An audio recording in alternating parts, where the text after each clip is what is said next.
이번에는 K-뷰티 트렌드 대응 전략과 성공 사례들을 함께 나눠보시죠.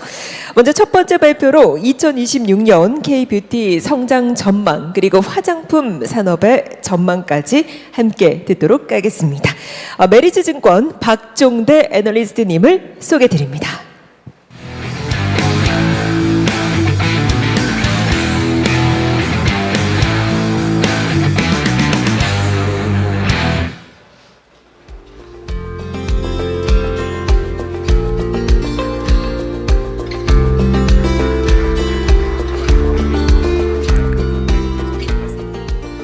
네, 안녕하세요. 애널리스트 박종대입니다. 이렇게 화면이 크게 나오는 줄 알았으면 저도 좀 메이크업을 하고 오는 건데 미리 말씀을 안 해주셔가지고. 네. 저는 그 증권사에서 화장품 업종을 이제 분석을 하면서 여러 그 산업 구조와 이제 기업 가치를 평가하는 일들을 하고 있고요.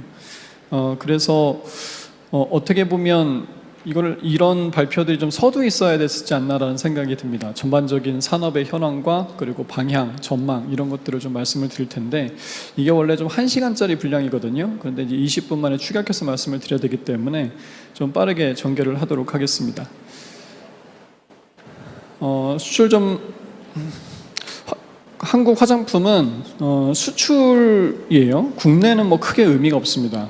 브랜드를 빌드업하는 그런 채널로서 의미는 있어도 전반적인 모멘텀들은 다 해외에서 발생을 하고 있기 때문에 수출 전망이 결국엔 가장 중요한데 한국은 이때까지 한 3번에 걸쳐 이제 큰 그런 모멘텀을 가져왔거든요.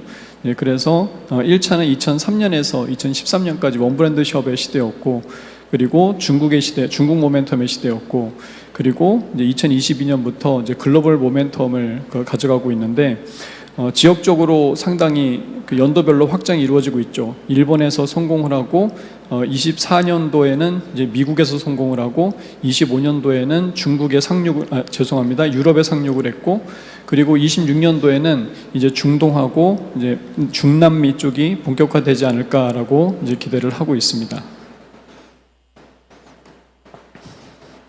글로벌 확장의 방향은 3가지 부문으로 나눠서 살펴보시면 됩니다. 첫 번째는 어떻게 지역적으로 확장을 하고 있는가, 그리고 어떻게 채널 측면에서 확장을 하고 있는가, 그리고 어떻게 카테고리 측면에서 확장을 하고 있는가로 보시면 될 것 같아요.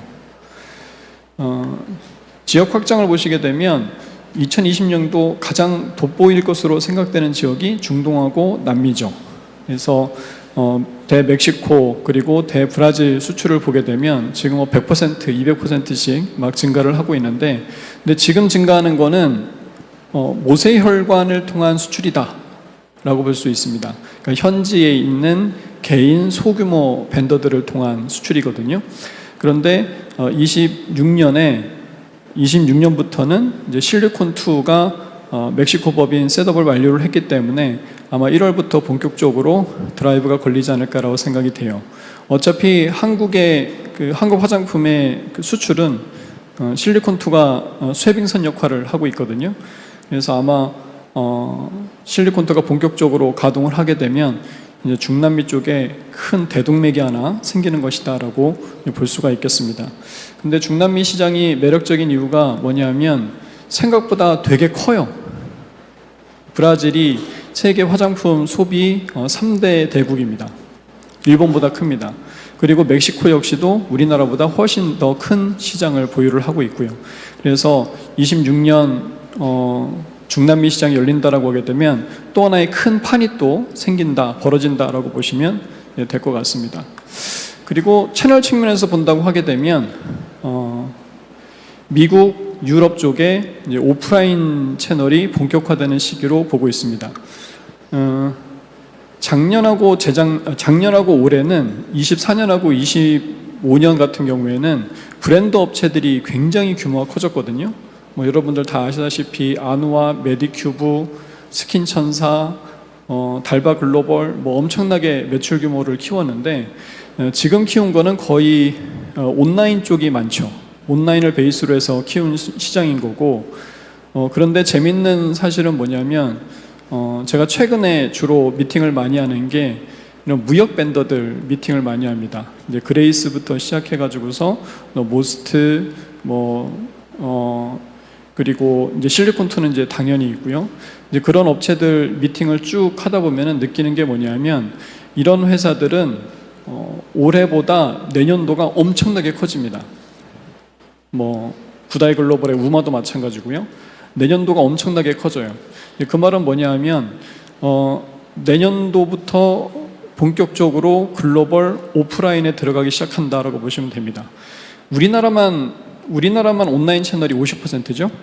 예, 글로벌 대부분의 국가들은 다 85% 이상이 오프라인입니다. 그래서 아마존에서는 한국 브랜드들이 굉장히 많이 보이지만 미국이나 유럽의 오프라인 채널 가보시게 되면 여전히 매대에 별로 그렇게 보이질 않습니다.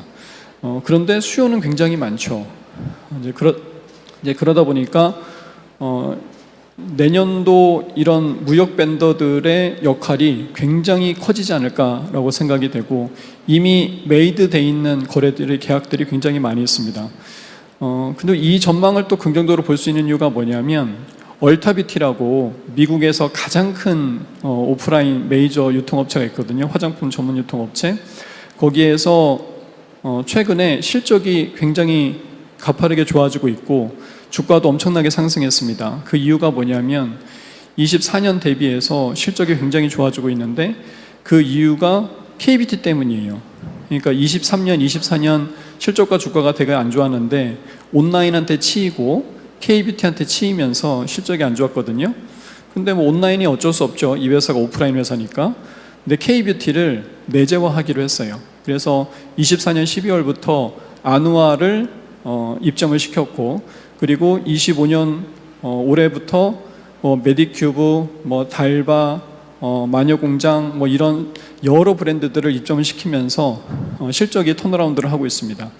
그래서 인터코스든 로레알이든 아니면 얼타뷰티든 엘프든 이런 글로벌 화장품 업체들의 실적을 팔로우를 해보게 되면 다 K뷰티가 들어가요. 그러니까 K뷰티가 잘했던 카테고리는 이 회사들은 실적이 안 좋고 K뷰티 때문에 얼타뷰티는 실적이 좋아졌다고 말을 하고 있습니다. 그래서 K뷰티의 그런 영향이 진짜 글로벌리 우리가 국뽕에 의해서 K뷰티를 좋다고 하는 것이 아니라 실제 글로벌 화장품 시장을 뒤흔들고 있구나라는 것을 느낄 수가 있죠. 근데 얼타뷰티가 이렇게 실적이 좋아지게 되면 경쟁사들은 어떻게 돼요? 코스트코라든지 타겟이라든지 이런 오프라인 메이저 리테일러들이 K뷰티 입점을 굉장히 공격적으로 할 수밖에 없습니다. 근데 아시다시피 그걸 알아볼 수 있는 게 뭐냐면 아시다시피 이런 커다란 리테일러들의 거래 코드를 새로 딴다는 것은 굉장히 어려운 거거든요. 저도 쿠팡에 코드 한번 따려다가 정말 너무 1년을 세웠습니다. 1년을. 그리고 카카오 선물하기 코드를 끝내 못 따고 이제 벤더 통해서 다 벤더 통해서 들어가죠. 그런데 최근에 보게 되면 이 얼타뷰티라든지 코스트코라든지 이런 메이저 리테일러들이 코드를 굉장히 많이 개방을 하고 있어요. 그러다 보니까는 그레이스, 2020, 우마 이런 업체들이 기회가 상당히 많이 생기는 겁니다.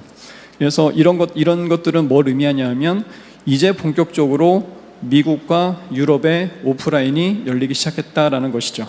그래서 상장되어 있는 대부분의 업체들도 보게 되면 다 올해 하반기부터 오프라인 매출을 본격적으로 이제 시연을 하고 있는 상태입니다. 그리고 이거는 증명이 된 건데 관세는 나쁘지가 않다.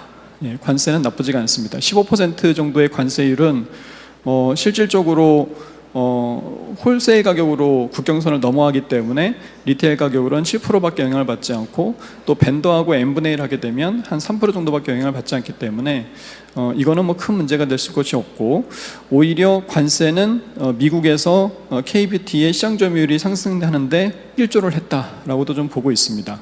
그래서 프랑스라든지 캐나다, 이태리, 중국 같은 경우에는 30%나 수출이 감소를 했었거든요. 그러다 보니까 K뷰티의 시장 점유율은 오히려 상승하는 이제 이런 모습을 보였죠. 관세 영향은 그렇게 크지는 않고요. 그래서 지금 저희가 살펴본 게 지역적 그리고 채널 측면에서의 확장 여력이 내년도에 상당히 크다라고 말씀을 드렸습니다. 그 다음에 카테고리 확장. 요즘 재밌는 게 뭐냐면 이런 그래프들을 보면 이제 상당히 애널리스트들은 재미를 느끼는데 미국 전체 화장품 수출 그리고 이제 색조 화장품 수출 그리고 이제 바디 제품의 수출 추이를 보게 되면 슬롭이 달라요. 슬롭이. 그래서 전체 화장품 수출이 예를 들어서 30도 각도로 좋아지고 있다면 색조는 45도 각도로 좋아지고 있고 바디는 60도 각도로 좋아지고 있습니다. 그러니까 이 화장품 쪽의 카테고리에서 계속 확장을 하고 있는 거죠. 이런 것들은 앞으로의 성장 여력을 더 높이는 이제 그런 모습이라고 볼 수가 있습니다. 그래서 각 브랜드 업체들도 보게 되면은 티르티르가 미국에서 매출이 올해 1,000억 정도 기록할 것으로 보이고요. 작년에는 100억, 150억 정도밖에 안 했었습니다. 1,000억 될 것 같고, 그리고 로맨이라든지 미샤 같은 경우에도 색조 쪽에서 상당히 두각을 나타낼 것으로 보입니다. 최근에 에이블CNC 주가가 엄청나게 올랐죠. 그저께 30% 오르고 어제 10% 오르고 막 그랬습니다. 투자는 다 하시죠? 네. 사업만 하시지 말고 투자도 좀 하시면서 그럼 또 공부도 하게 되는 거니까. 아무튼 미샤가 상당히 빠르게 미국에서 또 치고 올라오고 있습니다. 마케팅의 결과를 톡톡히 보고 있죠. 그래서 이런 것들이 미국이 색조가 되게 힘든 시장이거든요. 왜냐하면 미국은 전체 화장품의 46%가 색조예요. 다른 나라들은 색조가 차지하는 비중이 기초하고 색조 나눠보게 되면 한 28%, 26%밖에 안 되는데 미국은 완전 색조의 나라예요. 그래서 매스부터 하이엔드까지 너무나 잘 발달되어 있어서 한국이 침투하기가 되게 힘든 시장이라고 여겨왔는데 역시 한국은 대단하다. 그래서 뾰족하게 카테고리를 쉬운 혁신적인 제형을 만들어서 침투를 하고 있습니다. 그리고 또 재미있는 현상이 잘 모르겠는데 회사 측에도 잘 설명을 못해요. 왜 좋아지고 있는지. 아모레퍼시픽, LG생활건강, 애경산업 모두 샴푸하고 바디 쪽의 수출이 굉장히 좋습니다. 그래서 아마존에서 다들 카테고리 1위를 차지를 했었고요. 애경산업 같은 경우에도 케라시스가 굉장히 수출을 잘하고 있어서 약간 우프인 게 화장품이 굉장히 안 좋거든요, 이 회사는. 그래서 생활용품 때문에 실적이 턴어라운드하는 이제 이런 상황이 벌어지고 있습니다. 그래서 이런 카테고리 확장이 또 한국의 화장품 시장의 확장, 생장 여력을 좀 넓히고 있다. 이 그래프는 제가 꼭 이제 한번 강의를 할 때마다 설명을 드리는 건데, 지금 보면은 이제 왼쪽에서 오른쪽으로 이제 카테고리가 확장이 되고 있잖아요. 근데 보시면은 이 파란색이 한국의 침투율이 좀 높은 거고, 이게 지금 불모지라고 할 수 있는 거죠. 이렇게 지금 이동을 하고 있습니다. 그런데 재밌는 게 뭐냐면 립 마스크, 립 스크럽, 립 오일 이런 거 같은 경우에는 아마존에서 한국 제품이 65%의 시장 점유율을 가지고 있습니다. 이런 건 너무나 놀라운 숫자들이죠. 명색이 미국인데 어떻게 한국 브랜드가 65%의 시장 점유율을 가지고 있을까요? 이거는 그냥 한국 제품이 시장을 만든 겁니다. 한국 제품이. 그래서 이 립 마스크는 라네즈 거고요. 그리고 립 오일은 눈이라고 하는 미미박스의 브랜드가 1등을 차지하면서 이 카테고리에서 절대적인 시장 점유율을 갖게 된 겁니다. 그러니까 이게 뭘 의미하냐면 한국의 화장품은 이때까지 한 번도 기존의 제형 가지고서 미국 가서 승부를 건 적이 없다. CNC 인터내셔널의 배수아 대표가 이제 그런 말을 해요. 자기는 한 번도 기존의 제형을 가지고서 영업을 한 적이 없다. 그래서 지금 바디라든지 헤어 같은 경우에도 잘 되고 있는 제품들이 기존에 우리가 쓰던 뭐 그런 평범한 것들이 아닙니다. 다 스케블 케어, 뭐 미스트 방식으로 뿌리든가 앰플 방식으로 스포이드 방식으로 떨어뜨리든가 뭐 이런 방식이거든요. 그래서 기존에 있던 제형들이 하나도 아닙니다. 그래서 항상 한국의 그 화장품 회사들은 새로운 제형을 정말 독특하고 혁신적으로 뾰족하게 만들어서 치고 들어간다라고 이제 볼 수가 있는 거죠.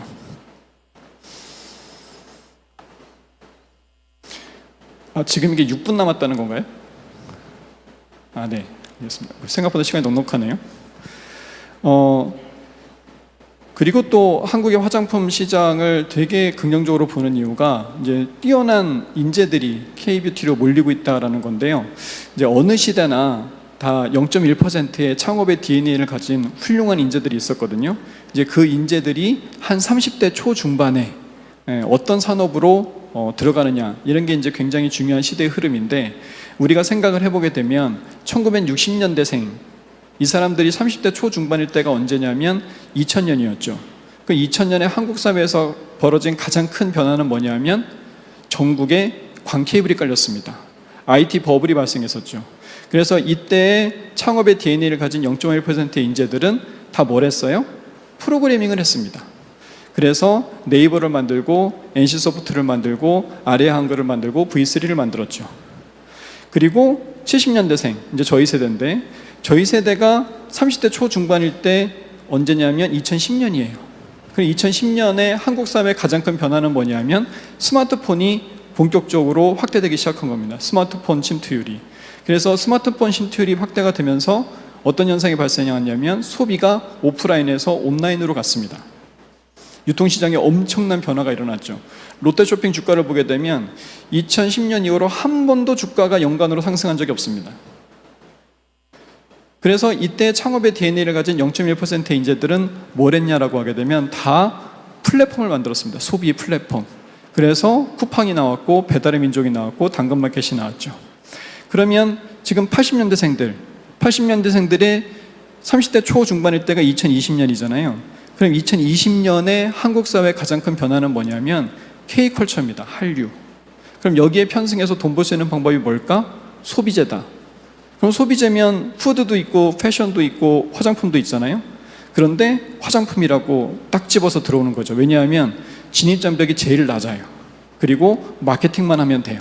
왜냐하면 전방산업과 후방산업이 완벽하게 세팅이 되어 있습니다. 제조는 한국콜마 코즈맥스에서 너무나 완벽하게 만들어주고 해외 수출은 실리콘투에서 해주기 때문에 이 창업자들은 마케팅만 하면 되거든요. 그리고 레버리지가 되게 커요. 지금도 제가 한 인디 브랜드 대표이사를 만나고 왔는데 올해 매출이 200억이거든요. 내년 매출은 500억 이상 보고 있습니다. 그리고 후년도 매출은 1000억 이상을 보고 있어요. 그런데 제가 자세하게 그 채널 전략이나 지역 전략을 보니까 이거는 될 것 같아요. 이미 픽스된 매출들이 너무 많고. 그렇게 매출이 더블로 갈 수 있는 거는 소비재에서 화장품밖에 없습니다. 제가 식품회사 대표를 해봤는데 식품은 안 돼요. 그래서 화장품으로 왔어요. 식품은 왜 안 될까요? 패션도 안 됩니다. 생산 인프라가 없어요. 생산 인프라라는 게 굉장히 중요합니다. 이거는 미국도 안 되고 일본도 안 돼요. 미국이나 일본의 인디브랜드 업체들이, 인디브랜드 대표들이 좌절하는 게 뭐냐면 자기들은 코즈메스 콜마만큼 그렇게 생산 캐파를 가지고 있는 데가 없어요. 식품도 마찬가지예요. 15,000개 MOQ 만들고 나면 그 다음에 추가적으로 생산할 데가 없습니다. 그렇기 때문에 식품은 곧잘 품절도 잘 되고 5개 이상 구매 금지, 박스로는 안 돼요. 뭐 이런 것도 붙여 있어요. 대기업이 아니면 중소기업. 근데 화장품은 3,000개도 만들어주지만 3만 개, 30만 개도 만들어줍니다. 그렇기 때문에 제품 한 번만 히트가 치게 되면 그러면 매출이 금방 100억에서 200억, 200억에서 500억, 1000억 갑니다. 그러니까 작년에 아마존에서 히트친 대표 브랜드 3개가 있거든요. 닥터에이시아, 닥터멜락신, 이퀄베리. 이 3개의 브랜드가 작년 매출이 얼마인 줄 아세요? 400억, 800억 밖에 안 돼요. 근데 올해 3,000억 바라보고 있습니다. 그리고 내년도에 닥터멜락신 8,000억 목표한다고 하고 있습니다. 이게 한국이니까 되는 거예요. 한국이니까. 수십만 개, 수백만 개를 만들어줄 수가 있으니까. 그래서 제가 지금 화장품 사업하고 있는 여러분들에게 가장 먼저 말씀드리고 싶은 건 뭐냐면 한국에서 화장품 사업하는 거는 정말 행운이다. 워렌 버핏한테 이제 그런 질문을 했잖아요. 어떻게 이렇게 수익률이 좋았냐고. 근데 워렌 버핏이 처음 한 말이 뭐예요? 내가 기본적으로 미국에서 태어났기 때문이다. 화장품 사업을 한국에서 한다는 거는 그만큼 행운이에요. 일단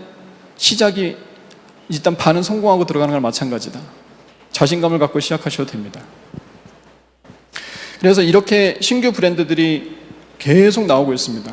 작년에 매출 1,000억이 넘는 브랜드 회사가 한 50개 정도 됐거든요. 근데 올해는 한 60개 정도가 될 것 같습니다. 그러니까 아누와 스킨천사, 메디큐만 있는 것이 아니라 그 아래에서 계속 신규 브랜드들이 올라오고 있습니다.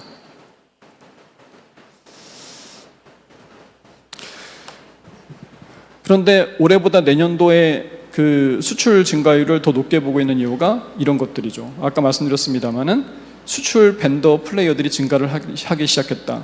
기존에는 실리콘토밖에 없었는데 이제 예스아시아, 그레이스, 2020, 아시아 BNC, 우마 뭐 이런 많은 벤더들이 태어나게 됐고, 이런 벤더들이 오프라인 쪽으로, 그러니까 미국의 여러 메이저 오프라인 업체들을 다 뚫고 있다는 겁니다.